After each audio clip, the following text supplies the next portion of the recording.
Hello and welcome to a very special interview with a dear friend of mine and someone I respect and admire a lot in Indian football, Sandesh Jhingan. Let me ask the next one, the big one. The Asian Games 19, India Mhm. will take field on the 19th and the 21st in China. I mean, a Mhm. multinational games where people of the country are very focused, they'll watch, and it's not a Mhm. bad draw. How important is it for you as a player to be able to sort of lead India at the Asian Games? Because there is a huge amount of interest in these multidiscipline games in India. Of course, platforms like Asian Games or Olympics or Asian Cup, all these big stage or big tournaments, you as an athlete, you want to be part of them because there are the places or these are the stages or the occasions, when you show your full potential, are the moments when people remember you for decades and years and years. So in that perspective, of course, everyone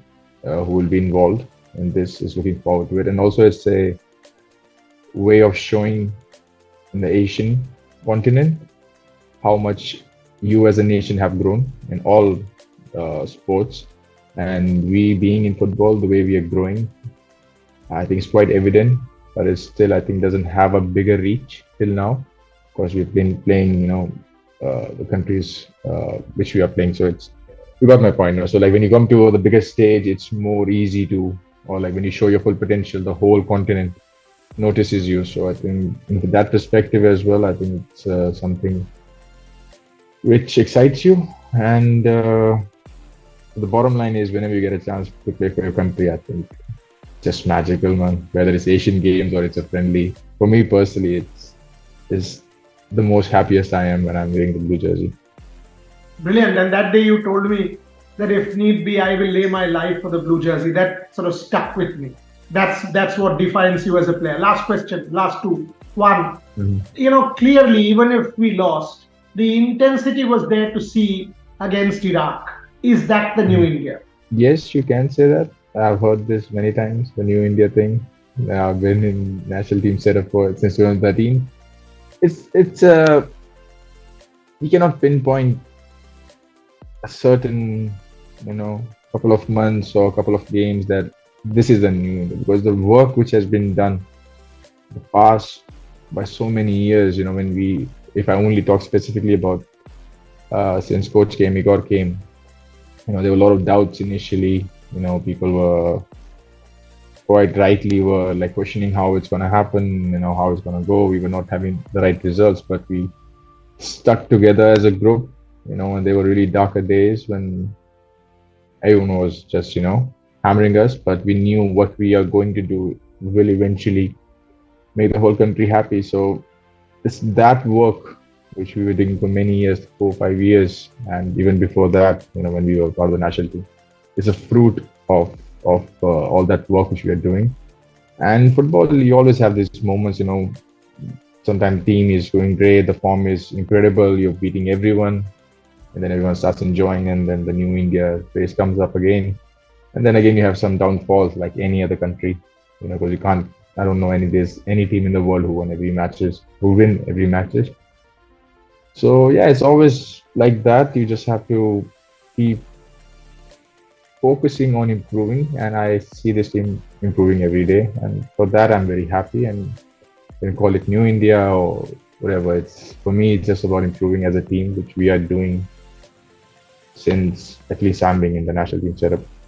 Yeah, I mean, that's basically what I was asking. Well, you've just answered that. And that's my last one. That when I see India and its Mhm. soft power, whether it is the G20 in Delhi and the whole world converging in India, it's an example of India's soft power. Fabulously done. When I look at the cricket team, when I look at Neeraj Chopra, when I look at the chess generation, Pragyananda, when I look at badminton with Pronoy and Mhm. Satvik Chirag, when I look at football with you and Sunil and the young generation under Igor, I look at the process, Sandesh, and that's what you just mentioned 4 or 5 years, which we don't see.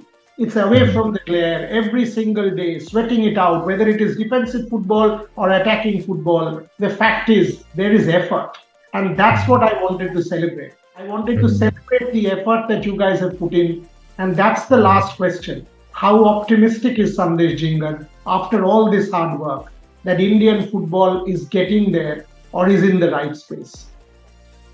One thing about Sandesh Jhingan is he's always optimistic, regardless of the situation. I am, like I said, that's how I look at life. They always have two sides to any situation, and I always choose to look at the brighter side, regardless how bad or whatever the situation is.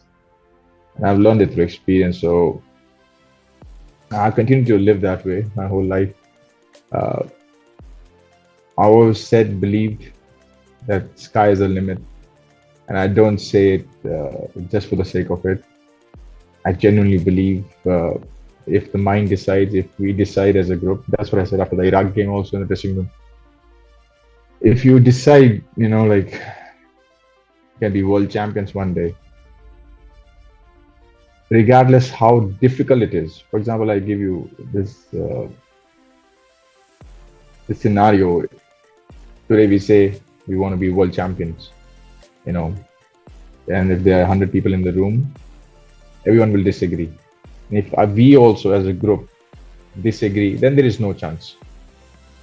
But if we just among ourselves in our small group, small tight-knit group, in our own thoughts, together as a team, decide we will be.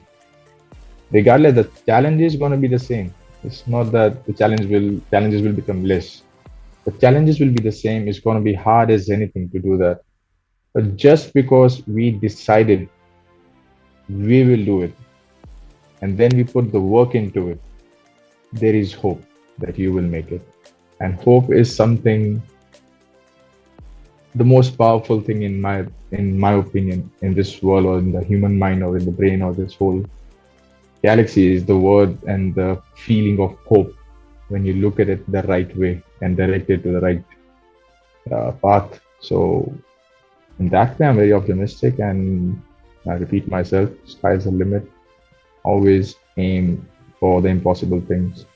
Better. Hope and optimism. Think about it. 2010, when I interviewed Novak, he was not even competing with Rafa and Roger. And look at where that man is. 25, perhaps possible, even more. And that's what Sandesh Jhingan just alluded to. 100 ranking from 160 odd. Can India go up? Yes, you need to hear this man, because it's all about hope and optimism. Hope he does.